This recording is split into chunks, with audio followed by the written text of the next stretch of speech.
Very good morning students. सुप्रभात सभी को। तो जैसा कि हम सभी जानते हैं, हम दिल्ली सुल्तान अपना पाठ पढ़ रहे हैं। We are learning the chapter Delhi sultans. In this we have learn that what are the various dynasties which came, which ruled over Delhi, and what are the administrative measures they have taken, what are the suggestions given by the Tawarik to the various leaders and rulers.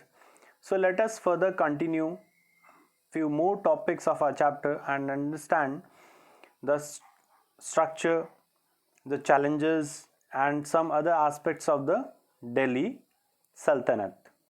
तो अगर हम दिल्ली सल्तनत की बात करें तो देखिए, हमने पिछले दो भागों में बहुत सारी चीज़ें रज़िया सुल्तान के बारे में और तोमर राजपूत के बारे में, या फिर किस प्रकार से तवारीख लिखी जा रही थी, उनको क्या लालच था, वो क्या क्या एडवाइस दे रहे थे। अलग अलग जो क्रॉनिकलर्स हैं जैसे मिनाज सिराज है, उन्होंने कैसे उसको डिस्क्राइब किया दिल्ली सल्तनत का जो टाइम पीरियड था।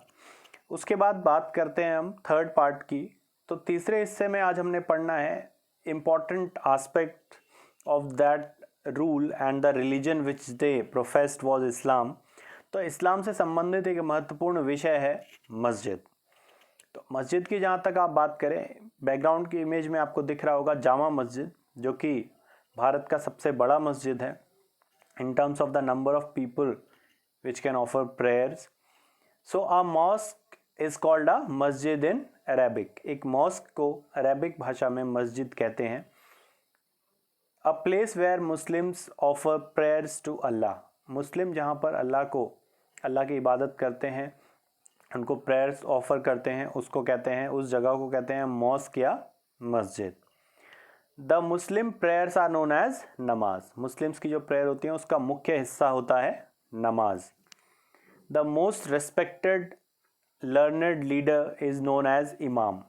इस पूरी गैदरिंग में जो मोस्ट रिस्पेक्टेड और लर्नड पर्सन होता है, जिसको ज्ञान है धर्म का और रिचुअल्स का, प्रेयर्स का, वो प्रेयर्स कराना स्टार्ट करता है। और इसके साथ साथ और भी बहुत सारे इम्पॉर्टेंट कार्य, जैसे इसको आप कंपेयर कर सकते हैं हिंदू धर्म में जैसे पुजारी होता है या फिर कोई प्रीस्ट होता है, इसी तरीके से आप उसको कंपेयर कर सकते हैं इमाम से।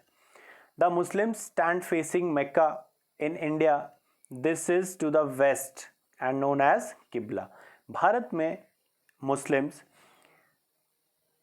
वेस्ट डायरेक्शन की तरफ, पश्चिम दिशा की तरफ मुंह करके नमाज ऑफर करते हैं, क्योंकि उस दिशा की तरफ भारत के अगर पर्सपेक्टिव की बात करें तो उस दिशा पे क्या पड़ता है, Mecca, the holy city. And this practice of facing towards the west and offering prayers is known as किबला। उसके बाद कुछ मुख्य मस्जिद देख लेते हैं जो दिल्ली सल्तनत में जो शासक आए उनमें से कुछ ने जो बनाई। हालांकि बहुत सारी मस्जिदें बनवाई, पर कुछ आपकी बुक में दी हुई हैं। Let's focus on them only. Major मस्जिद्स build by the Delhi sultans में आपको एक मस्जिद दिख रही होगी पहली इमेज में, ठीक है। In the second image you are also seeing a मस्जिद and in the third image also. Let us name them.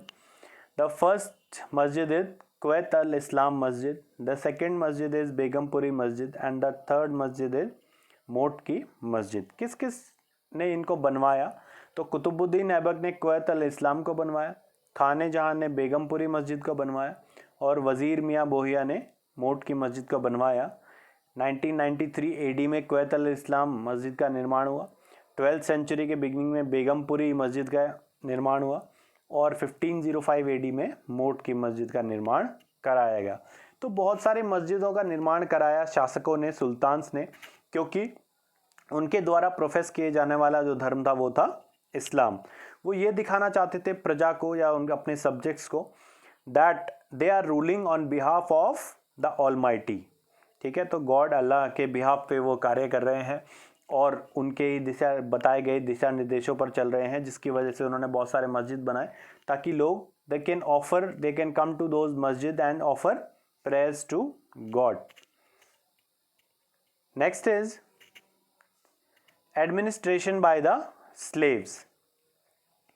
So a vast kingdom such as Delhi Sultanate needed reliable governors and administrators. Delhi सल्तनत जो कि एक बहुत ही बड़ा area था, उसको संभालने के लिए बहुत अच्छे गवर्नर्स और एडमिनिस्ट्रेटर्स की ज़रूरत थी। Early Delhi sultans like Iltutmish favoured special slaves purchase for military service known as बंदागान इन पर्शियन। तो जो अर्ली स्लेव डायनेस्टी के या दिल्ली सल्तनत के जो शासक थे, उन्होंने अपने परिवार के अपने बेटों पर भरोसा करने की बजाय ज़्यादा भरोसा किस पे किया? गुलामों पे। तो इसमें गुलामों को लाया जाता था और गुलामों में से कुछ को ट्रेंड किया जाता था अलग अलग विषयों में और उनको अलग अलग डिपार्टमेंट्स दिए जाते थे। ठीक है, कुछ मिलिट्री को संभाल रहे थे, कुछ एडमिनिस्ट्रेशन को संभाल रहे थे, कुछ और विषयों को संभाल रहे थे, कुछ टैक्सेशन को देख रहे थे। इस तरीके से काम को डिवाइड किया स्लेव्स में और स्लेव्स को ही नोबल्स या मुख्य जो प्रशासनिक कार्य थे, एडमिनिस्ट्रेटिव वर्क्स थे, वो उनको दिए जाते थे। Because the Delhi sultans thought that the slaves might prove to be more loyal and more honest as compare to family members. उनको लगा कि जो गुलाम है जिनको वो ट्रेन करेंगे और मुख्य जो पद देंगे उनको, वो वहाँ पे एक बहुत ही अच्छे वफादारी से और बिना किसी घपले घोटाले के, बिना किसी करप्शन के वहां पर काम करेंगे as compare to their own family members. They are carefully trained to man some of the most important political offices। तो यहां से हमें पता चला कि जो दिल्ली सुल्तान्स है उन्होंने सन्स यानी कि अपने बेटों और अपने परिवार के मेंबर्स के ऊपर भरोसा ना करते हुए गुलामों के ऊपर, स्लेव्स के ऊपर ज्यादा ट्रस्ट किया। So slaves rather than sons, the sultans were advised, sultans को एडवाइस किया गया क्या? A slave whom one has brought up and promoted must be looked after for its needs a whole lifetime, and good luck to find a worthy and experienced slave. Wise men have said that a worthy and experienced slave is better than a son। तो बहुत सारे इतिहासकारों ने या उस समय के chroniclers ने ये देखा और बहुत सारे तवारीख ने एडवाइस दी कि स्लेव्स जो हैं वो एक अच्छे एडमिनिस्ट्रेटर्स, प्रशासक प्रूव हो सकते हैं as compare to son. The sultans were advised. ठीक है, उसके बाद can you think of any reason why a slave would be better than a son? एक स्लेव, एक गुलाम, एक बेटे से या एक फैमिली के मेंबर से ज्यादा अच्छा एडमिनिस्ट्रेटर क्यों प्रूव हो सकता है? क्योंकि हमने पहले भी डिस्कस कर लिया है, उसको विद्रोह करने के लिए ज्यादा रीजंस नहीं है, क्योंकि उसको एक स्लेव एक बहुत ही बुरी कंडीशन से एक अच्छी कंडीशन पहले ही दी जा चुकी है राजा द्वारा, तो उसकी इच्छाएं उतनी ज्यादा नहीं होंगी एज कंपेयर टू अ सन। और दूसरा, वो अपनी हिस्सेदारी या अपनी जो हायरार्की है उसमें भी आगे नहीं जाना चाहेगा, क्योंकि पहले उसको इतना ज्यादा हायर लेवल पे प्रमोट कर दिया गया है।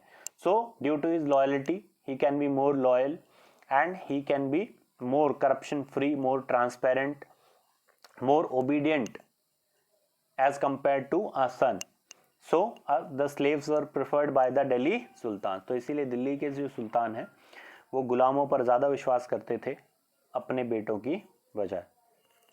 आगे चलते हैं, administration of the Delhi sultans.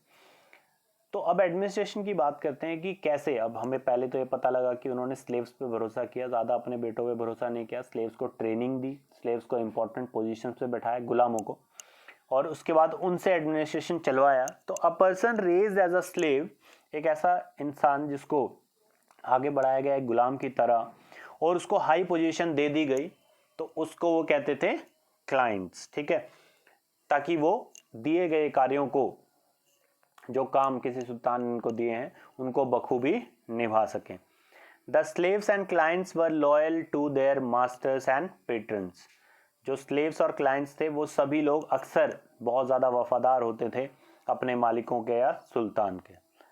New sultans had their own slaves as nobles which led to conflict between old and new nobles. तो जो जैसे ही नया शासक आता था वो अपने नए गुलाम, जो उसको फेवर करते हैं, जो उसको पसंद है, जिसको उसने ट्रेनिंग दी है, उनको वो बैठाना चाहता था पुराने गुलामों को हटा के। तो इस तरीके से स्लेव्स के बीच में भी लड़ाइयाँ और विवाद और टकराव होते थे। Slaves were appointed as nobles. The authors of Tawariq criticized the Delhi Sultan for appointing slaves to the high offices. जो पहले से जो nobles थे, जो landlords थे या फिर जो हायर पोजीशन पे गवर्नर्स थे, उन्होंने क्रिटिसाइज किया, दिल्ली सुल्तान की आलोचना की कि वो स्लेव्स को इतनी इंपॉर्टेंस ना दें, क्योंकि after all they are slaves and they need not to be appointed on high official posts. Some appointment by sultan Mohammad. तो मोहम्मद तुगलक ने जो कुछ अपॉइंटमेंट किए, कुछ लोगों को इंपॉर्टेंट पोस्ट दी, उनमें से 4 एग्जाम्पल्स आपके सामने हैं. तो इससे आप एक अंदाजा लगा सकते हैं कि किस किस प्रकार के लोगों को उन्होंने हायर पोजीशन पर ट्रेंड करके बैठाया था. Sultan Mohammad Tughlaq appointed the following to high administrative post: Aziz Khumar, a wine distiller; Firoz Hajjam, a barber; मनका तबक, अ कुक; लद्दा एंड पीरा, 2 गार्डनर्स. तो देखिए, बार्बर को, कुक को, गार्डनर्स को और भी जो छोटे मोटे काम करते हैं स्लेव्स की तरह, उनको ट्रेंड किया गया और उनको इंपॉर्टेंट पोजीशंस पर बैठाया गया, अपॉइंट किया गया. Why do you think Barni criticize the sultan? तो बर्नी ने क्यों क्रिटिसाइज किया, क्यों आलोचना की मोहम्मद तुगलक की, सुल्तान की, कि वो ऐसे जो पिटी जॉब्स कर रहे हैं या सो कॉल्ड लोअर जॉब्स कर रहे हैं, उनको इतनी इंपॉर्टेंट पोजीशंस पर, इतनी पावरफुल पोजीशंस पर बैठा रहे हैं? क्योंकि उनको लग रहा था कि सुल्तान जो है अपनी पॉलिटिकल एबिलिटी या जजमेंट की जो कैपेबिलिटी है लोगों को पहचानने की और किसको इंपॉर्टेंट पोजीशन देनी है, किसको नहीं देनी है, वो उस परख को, वो उस एबिलिटी को खो चुके हैं. और एक तरीके से बर्नी ये कहना चाहते हैं कि सुल्तान ने अपनी जो बौद्धिक क्षमता है उसको खो दिया है और वो अच्छे निर्णय, अच्छे फैसले नहीं ले पा रहे हैं, क्योंकि वो सुल्तान्स को बैठा रहे हैं ज़्यादा इंपॉर्टेंट पोजीशन पे as compare to his sons और हिज फैमिली मेंबर्स. तो appointment made by the sultans में क्या हो रहा था? The military commanders were appointed as governors of various territories. ठीक है, पहले स्लेव्स को ट्रेन किया गया, उनको इंपॉर्टेंट पोजीशन पे बैठाया गया. ठीक है, उन स्लेव्स में से कुछ मिलिट्री कमांडर्स भी थे जिनको गवर्नर्स बनाया गया अलग अलग टेरिटरीज का, अलग अलग सूबों का. The lands which were given to the governors were called iqta and their holder was called iqtadar और मुक्ति. तो ये जो गवर्नर्स हैं ये मिलिट्री कमांडर्स थे. उससे पहले इनमें से बहुत सारे स्लेव्स भी थे. तो इनको क्या करना था, गवर्नर्स को या मिलिट्री कमांडर्स को?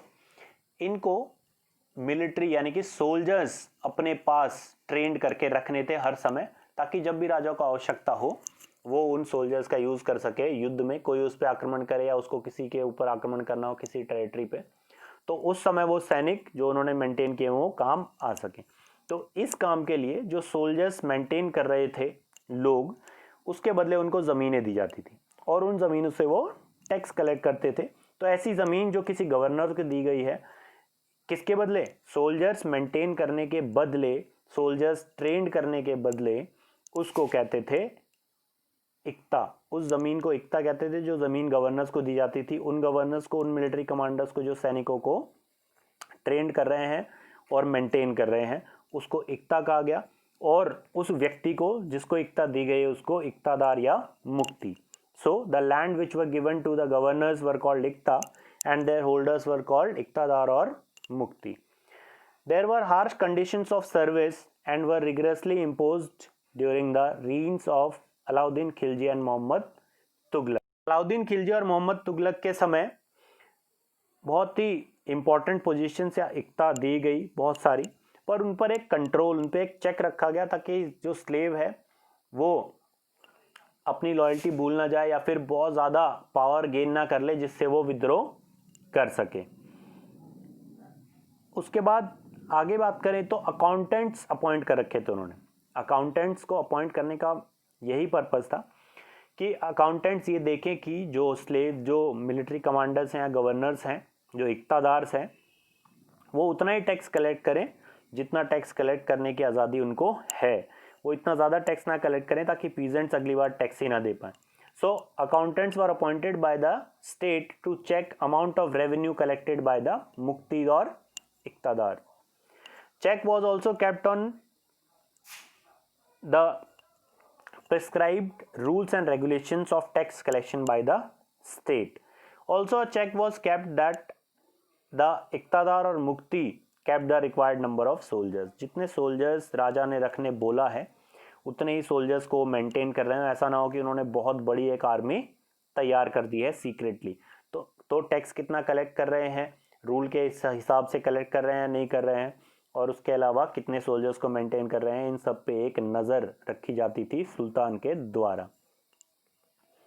उसके बाद आगे की अगर बात करें तो इंपॉर्टेंट टॉपिक है फंक्शंस ऑफ मुक्ति या इक्तादार. जो इक्तादार या मुक्ति अपॉइंट किए थे उन्होंने, जिनको ज़मीनें देते थे, जिन ज़मीनों को इक्ता कहते थे, उनके क्या क्या काम थे. तो सबसे पहला काम, to lead military campaigns. Military campaigns में भाग लेना अपने सोल्जर्स के थ्रू जो उन्होंने मेंटेन कर रखे हैं सुल्तान के कहने पर. To maintain law and order in their areas. उनको जो एरिया मिला हुआ है, जो इक्ता मिली हुई है, उसमें न्याय व्यवस्था संभालने का. To collect revenue of their assignments as their salaries. और वहाँ से जो इक्ता या जो ज़मीन के कंट्रोल में है उससे टैक्स कलेक्ट करना, और उस टैक्स कलेक्शन से अपनी सैलरीज और अपने सैनिकों की को सैलरीज देना. Maintained soldiers and paid salary to their soldiers from these revenues. तो पूरी कहानी समझ में आई आपको. जो दिल्ली सुल्तान्स थे उन्होंने स्लेव्स को ट्रेंड किया. स्लेव्स को ट्रेन करने के बाद उनमें से कुछ को अलग पोस्ट, कुछ को अलग पोस्ट दी, कुछ को मिलिट्री कमांडर्स बनाया. जो मिलिट्री कमांडर्स थे उनको गवर्नर्स बनाया. और गवर्नर्स जो पूरी जो सल्तनत है साउथ वेस्ट ईस्ट और नॉर्थ में पूरी फैली हुई है, वहाँ पे एक जगह जो दिल्ली है वहाँ पे तो सुल्तान था, बाकी जगहों पे उसके गवर्नर शासन कर रहे थे, जिनको उन्होंने इक्तादार या मुक्ति बोला. जिनको वो ज़मीनें देते थे उन ज़मीनों को इक्ता बोलते थे. तो वहाँ पे वो क्या क्या कार्य कर रहे थे, मिलिट्री कैंपेन्स में हिस्सा लेना, कभी कोई युद्ध हो रहा है या अपने आप को प्रोटेक्ट करना है. उसके अलावा शांति व्यवस्था मेंटेन करना अपनी जगहों पर. उसके अलावा टैक्स कलेक्ट करना उस ज़मीन से, और उस टैक्स को अपने लिए यूटिलाइज करना और अपने सैनिकों की सैलरी देना. तो अदर एडमिनिस्ट्रेटिव मेजर्स, और क्या क्या प्रशासनिक फैसले लिए उन्होंने the rich landlords known as samant had to accept authority of Delhi sultan. उसके अलावा जो उन्होंने अपना राज एक्सपेंशन किया, उस समय में जो लैंडलॉर्ड्स वहाँ पे थे, जिनको सामंत कहते थे पहले, दिल्ली सल्तनत के राजाओं से पहले, उनको दिल्ली सल्तनत की अथॉरिटी मानने पर मजबूर किया कि हाँ, हम आपके अंडर पे काम करेंगे. Under Alauddin Khilji, the state brought the assessment and collection of land revenue under its own control. Alauddin Khilji के दौरान जो असेसमेंट और कलेक्शन है, यानी कि अनुमान लगाना कि कितना टैक्स कलेक्ट हो सकता है, और टैक्स कलेक्शन, उसका एक रिकॉर्ड और उसका कंट्रोल अलाउद्दीन खिलजी ने अपने अंडर पे ले लिया पूरी सल्तनत का. The rights of the local chieftains and landlords to collect taxes were cancelled. जो लोकल चीफ्टन्स थे जो अपने अपने एरिया से टैक्सेस कलेक्ट करते थे, उस पर बैन लगा दिया गया, और उनको ये भी फोर्स किया गया कि वो दिल्ली सल्तनत को या सुल्तान को टैक्सेस पे करें. ठीक है, उल्टा उनको टैक्स पे करना था. तो the sultans administrative measures measured the land and kept careful accounts. ठीक है, तो केयरफुल अकाउंट्स उन्होंने मेंटेन किए, टैक्स कलेक्शन को अपने कंट्रोल में किया. तो यहाँ पे वो 3 प्रकार के टैक्स लगा रहे थे. ये बहुत इंपॉर्टेंट है कि कौन कौन से 3 प्रकार के टैक्स लगा रहे थे. पहला टैक्स वो लगा रहे थे खेती पर, जो कल्टीवेशन, जो क्रॉप्स उन्होंने उगाई है उस पे. दूसरा टैक्स लगा रहे थे उनकी कैटल्स पे, कितने जानवर उनके पास हैं. और तीसरा उनके घरों पे, ऑन देयर हाउसेस. ठीक है, तो दोबारा से पहला टैक्स लगा रहे थे कल्टीवेशन पे, यानी कि कितना प्रोडक्शन कर रहे हैं. उसको उन्होंने एक नाम भी दिया था जिसका नाम था खराज. ठीक है, यानी कि कृषि पर टैक्स, जो कि 50% था. जितना भी वो उगाएंगे उसमें से आधा हिस्सा, उसमें से 50% हिस्सा सुल्तान को देना है. उस टैक्स को नाम दिया उन्होंने खराज, और वो किस चीज़ पे टैक्स था, कल्टीवेशन पे या क्रॉप्स पे. दूसरे टाइप का टैक्स था पशुओं पर, कैटल पे. और तीसरे टाइप का टैक्स था हाउसेस पे. पशुओं पे किस प्रकार का टैक्स, क्योंकि पशुओं को उन्होंने चराने जाना है ग्रासलैंड्स में, तो उस पे उस प्रकार का चरण जो उनकी, जो वो अपने जानवरों को चरा रहे थे और पूरी जो सल्तनत के जो रिसोर्सेज उसमें यूज़ कर रहे थे, उसके ऊपर टैक्स लगा रखा था. और जो उनके घर हैं उसके ऊपर भी टैक्स लगा रखा था. आगे बात करेंगे control over large parts of the subcontinent. So the Delhi sultans lost their control over far off places like Bengal and southern India. धीरे धीरे बंगाल और जो दक्षिणी भारत है उस पर जो उनका वर्चस्व था, जो उनका कंट्रोल था, वो कम हो गया। The local chieftains of far off places like Bengal and south India established their own rule। क्योंकि इतनी बड़ी सल्तनत थी तो धीरे धीरे जो लोकल chieftains थे या जो मिलिट्री कमांडर्स थे उन्होंने अपना शासन स्थापित कर लिया। The Mongol attacks on the Sultanat further weaken the administrative control of the sultan. तो एक तो जो अपने ही गवर्नर्स हैं जो समय के साथ काफ़ी ज़्यादा शक्तिशाली हो गए, उन्होंने विद्रोह कर दिया और अपना राज स्थापित कर लिया। उसके अलावा जो मंगोलियंस थे, ठीक है, उन्होंने बार बार अटैक किए जिससे सुल्तान का कंट्रोल काफ़ी कम हो गया। So for today this is all. कल हम पढ़ेंगे अलाउद्दीन खिलजी और मोहम्मद तुगलक का जो शासन था, प्रशासन था, एडमिनिस्ट्रेशन था, उसमें क्या क्या डिफरेंसेस थे, कौन कौन से इंपॉर्टेंट कदम उन्होंने लिए और आगे आने वाले टॉपिक्स। तो असाइनमेंट पर आ जाते हैं। Question number first, who is an imam. Question number 2, what is qibla. Question number 3, who were known as bandagan. Question number 4, who was a muqti और iqtadar, what were its main functions या मेन वर्क, उसके main काम क्या थे और इक्तादार कौन था। Who were known as samant. Question number 6, what were the major types of taxes imposed in the Delhi सल्तनत। दिल्ली सल्तनत में कौन कौन से इंपॉर्टेंट प्रकार के टैक्सेस लोगों को देने पड़ रहे थे। So I hope you understood all topics well. If the video was informative, if you understood the topics, please like it. You can share it with your friends also so that they can also be benefited from the information which we have discussed today. You can also give your valuable suggestions for improvement or advices or any other comments whichever you want to by means of commenting. And do not forget to subscribe the channel for latest informative videos. Thank you and have a nice day.